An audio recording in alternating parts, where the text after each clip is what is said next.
Many Chileans were leaving Chile because of political problems. We had a dictatorship that lasted nearly 17 years. So for the first time, I think, in the history of Chile, Chileans were trying to go abroad. And the doors were open here in Australia, so we were lucky that we came to this country.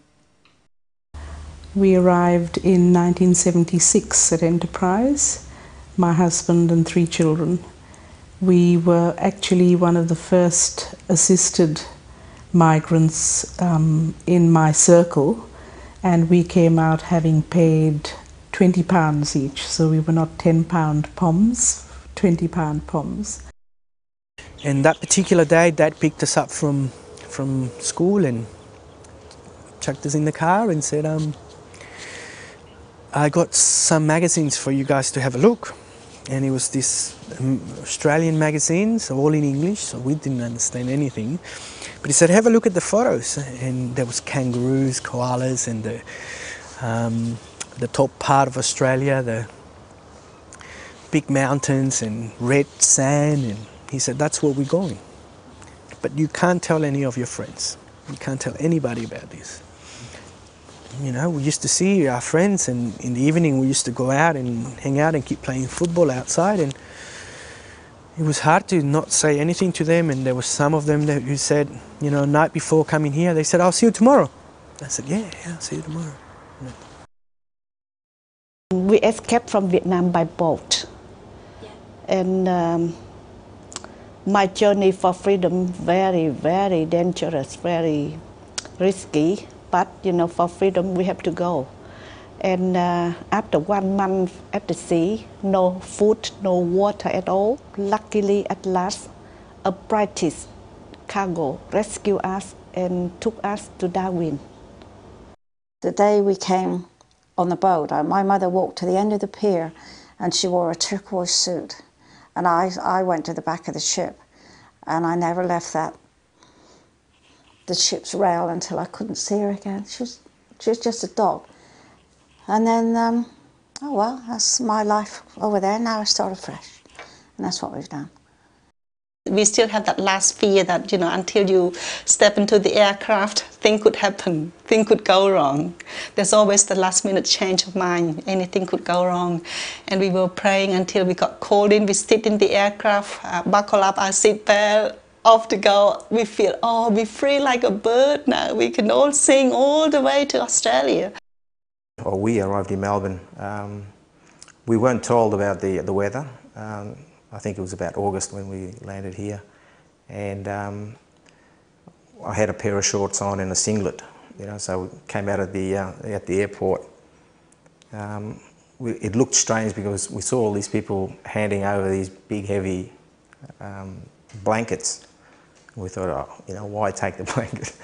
But as soon as we actually stepped outside the airport, we knew exactly why. You know, the bus opened up, and there we stepped out onto this sort of waiting area, this open area that was the entrance to the hostel. And my one great memory was literally seeing my mother and father and my sister and I, and we had, like, you know, 3 or 4 suitcases, and that was it. Everything we had in the world was just sitting there on that footpath, and we were in the middle of God knows where, just like the furthest you could possibly get from anything we knew. I was there when the Cambodian boat people arrived. It was the 8th boat, I think, and they came straight from, I don't think it was Port Hedland, it was one of those, Broome. They looked distraught, and they were dirty, and they were absolutely, well, you could smell they hadn't had a bath for ages. They were very distressed. And they were able to, you know, they were given soap and things, and they were able to have a shower and wash their hair, and they were so different when they came out. It was awful to see it, actually. I felt a terrific compassion for them. Like when I first began work with them, I cried for about 3 days because I'd never been face to face with anything so horrific as the stories I was being told. And I thought, well, you just have to toughen yourself up if you're going to do anything. And eventually got over this just occasionally. You shed a tear or two. But, you know, human beings are marvellous. The resilience of those people. The first thing I smelled was, oh, this is the smell of the freedom and the freshness of the air and the cleanliness, and people dress so well and they smell so beautiful because we never experienced any soap. So here, you know, they just smell so beautiful. Well, they came in buses, and I was over there at the buses that were coming off, and took the passports and took them in the passports into the office, and then we allocated their flats to them, how many children they had, and the flats were allocated accordingly. And then we took them out, gave them back their passports, and handed them over to what we called the main usefuls. We handed them over to a useful, and he put all their luggage in a trolley and took them up to the corresponding flat. We were told the rule and regulation, you know, of the centre, and also our experience was the room was nicely set up. You know, this is our first night here. You know, no more mosquito bite, no more of this. And look at the toilet, you know, so clean you could actually sleep in the toilet. We said that they don't stink. We stick our nose around, they don't smell like our toilet in the camp, and all that. And the shower, how do you turn on the shower? You know, it was all this, you know, a lot of things to learn. Water release. After, you know, a lot of trauma days in the sea, and I just kneel down and say, thank you, God, at last we can make it. We have a freedom now. And I remember standing there feeling, looking at the trees, and just, I was already asking myself that question, what's going to happen to me here? As time went on, I started realizing how much you mature living in countries, torn wall countries, how much you lose that sense of playing and growing up as a child. I was already asking at 13, well, what's going to happen? I think it's been a wonderful experience for everyone that lived through the hostel, because you know, today there's counselling, you know, after traumatic experiences and all that sort of thing. When we arrived, there wasn't any of that, and I think that if it wasn't for those children that you grew up with, I think that our lives would have been a lot different. I think that we would have found it harder to adapt to a new life, and so I think that the fact that there were so many children there was a wonderful thing.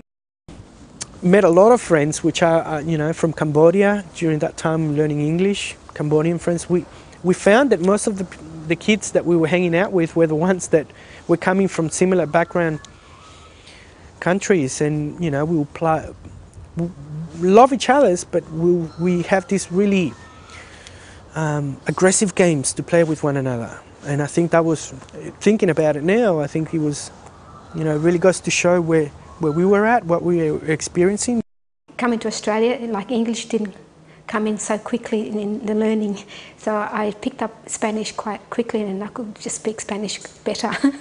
And made a lot of friends with the South Americans, and it was nice, it was good. I've always had a sort of special place in my heart for the Timorese. A lot of them didn't have parents, so they, yeah. So you know, when you go back to the hostel, you meet all of the Timorese. You know, back then they all had the, you know, the Jackson 5 haircuts, the big afro haircuts, and they were lovely kids. The African children, they were quite funny because they would look at us and then look at themselves, and you wondered what was going through their minds, and they'd turn our hands up and look at our hands and then put theirs alongside of it, and we had a lot of fun with the little ones. They want to learn, and they want to help their parents and the little brothers and sisters they left behind. They were terrific kids. And it was one of the joys of the parents to hear the kids giggling and smiling. I'd sometimes bring a tennis ball or something to play with, and the kids would just latch onto it and start throwing it with each other, and they'd have a ball. And yeah, no, it was the kids who were icebreakers in a lot of cases for the parents, because they just start talking to each other, new families that arrive, and the kids would be the first ones to talk to each other, and then go back to mum and dad and say, yeah, they're okay, let's go and talk to them. And yeah, kids had a ball. We used to go to school together, we'll come back to the hostel and we'll play all afternoon. It didn't matter whether you could speak properly, but we knew how to play. So that was one of the things, that the hostel had these different playgrounds and soccer grounds, and so it just, you know, it brought us together. It brought a lot of people together from all over the world. There was the Polish people that were arriving too. Again, they spoke Polish, we spoke Spanish, but we played together. Racism is born out of ignorance and fear. You know, fear is just, and you know, when it's, you know, you're only a wog until they know you, and then you're not a wog. And so there's a lot of that. And I actually think it's important that people understand as they come to Australia that it is a country that's trying to be as multi-ethnic, cultural, faith as possible, that it's actually a living, working attempt at that sort of society. And for people who've been at war with each other, for people who, I mean, the Europeans who found themselves with Asians and didn't like Asians, I mean, there's a whole lot of racism within the population. But I think just getting to know each other, living beside each other, really started to break down that who are you, you know, and the myths of who other people are.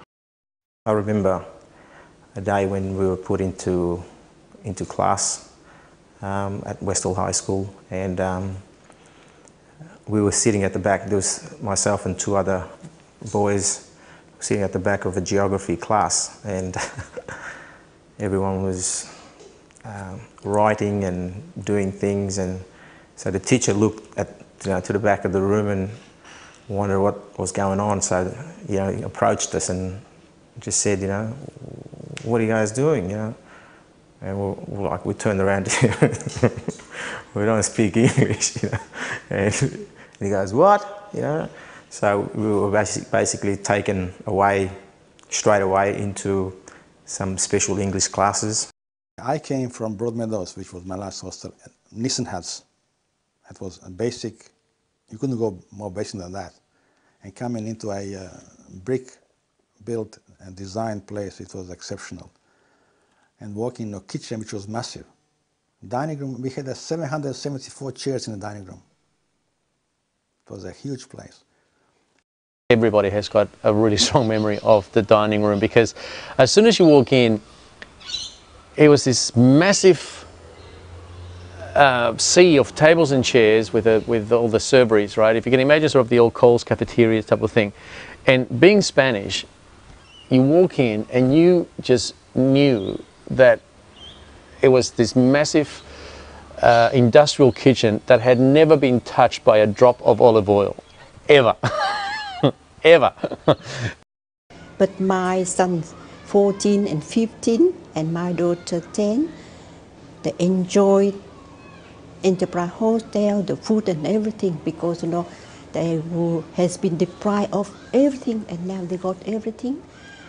Even though, you know, most of the food are not suit our taste, but, you know, it's nourishing and nutritious. So we make use of everything, especially in the morning. We eat the morning, the breakfast, everything, and to keep us fit for the day. We couldn't stand the smell of the food, because all we could smell was lamb and also the butter.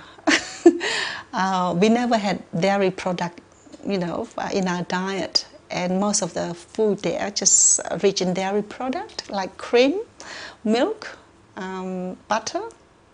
So what we did, we just bought a kettle, just cook our instant noodles with bean shoot and lettuce and everything in it, and we love that. You know, in lieu of our main meal at the dining room. And I'm sure when the cleaner walked past, they probably smell instant noodles. For school lunches, what happened is that you would get a stack of 5 paper bags at the beginning of the week, and on the front of the paper bags there was a number of how many sandwiches, right, and what filling of sandwich to put in. And there was a great big board with the fillings. So number 1 was ham, number 2 was cheese, and so on, curried egg, or all the way down. Now, try to explain this to people who don't speak English, right? And nobody had a clue how this worked, right? We just had these boxes of, so many people went without, with the wrong sandwich or no sandwiches whatsoever, or or there was always every morning there was the lady at the sandwich bar, holding up an empty bag, sort of saying, "But you didn't write anything here, but you didn't write," and somebody looking at them totally lost. It was just like one big happy family, because you knew everybody. You were there every day. You knew the cleaners, you knew the gardeners, you knew the people that fed you, the chefs. You knew the welfare people that worked within the boundaries of that place. So yeah, it was, you could call it was just a really tight community. When we used to hang our washing up at the clothesline, you get to you get to recognise different people, and you get to be a little bit friendly. And as you hang up your clothes, you'd say the word pants for underpants, and they would lift up their garments and say pantaloons, and you say shirt. And then they would say what shirt is in their language. But the children was incredible. They all played together, and there was no language barrier.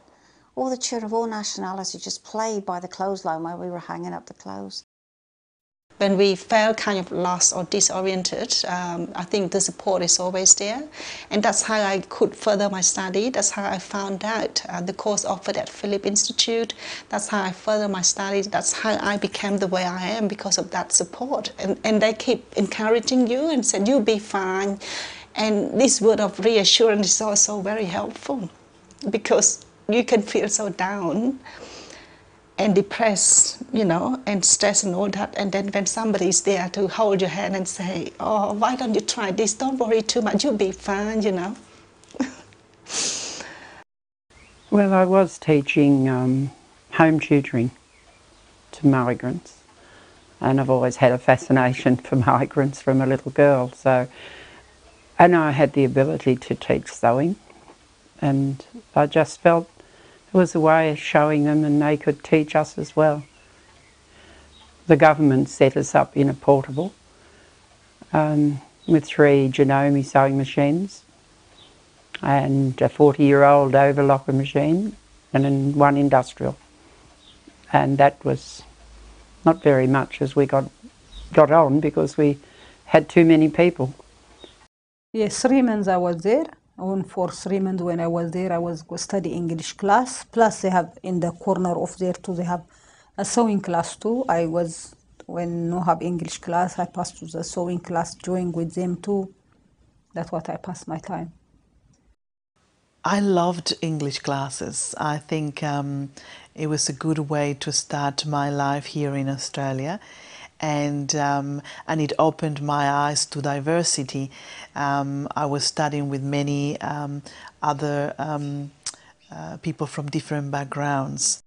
If the government think about how to get the refugee to live properly, to integrate into the Australian society, we need to give some more opportunity about to learn English. English is very important. At that time, I think they have a scheme they call friendship scheme. And they introduced to us if we want to find a host family.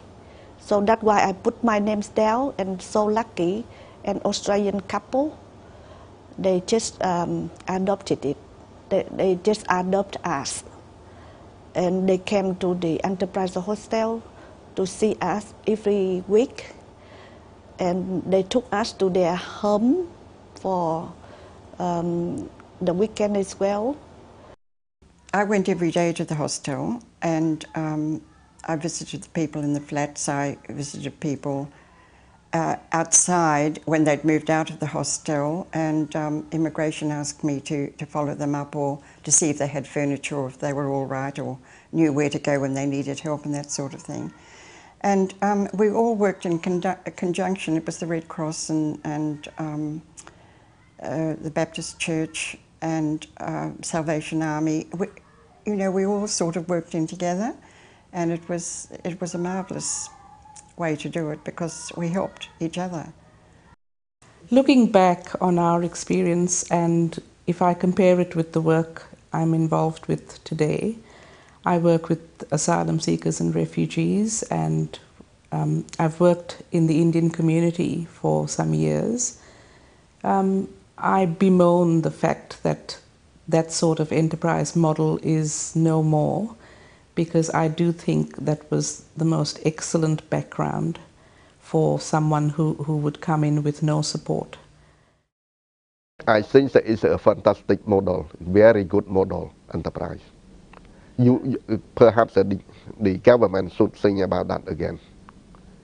Our experience in the hostel was short and sweet, but it was very powerful because I think that, till today, it was our first time when we first arrived. The number EE1, which was the number of our room in the green section, will always stick in our minds. We are the EE1. We have a photo of that in our family home that represents that's our first time. One of the nicest things I remember was they did Cornish pie, and it was in a great big slab like that, and it was always, the pastry was dark brown, and the gravy was lovely and thick. And certain days,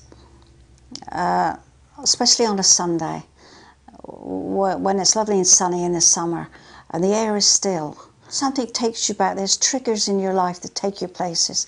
And this particular sunny day, where the air is still, the air is clear, it just feels as if I'm back on, I could be back on Enterprise having my gorgeous Cornish pie.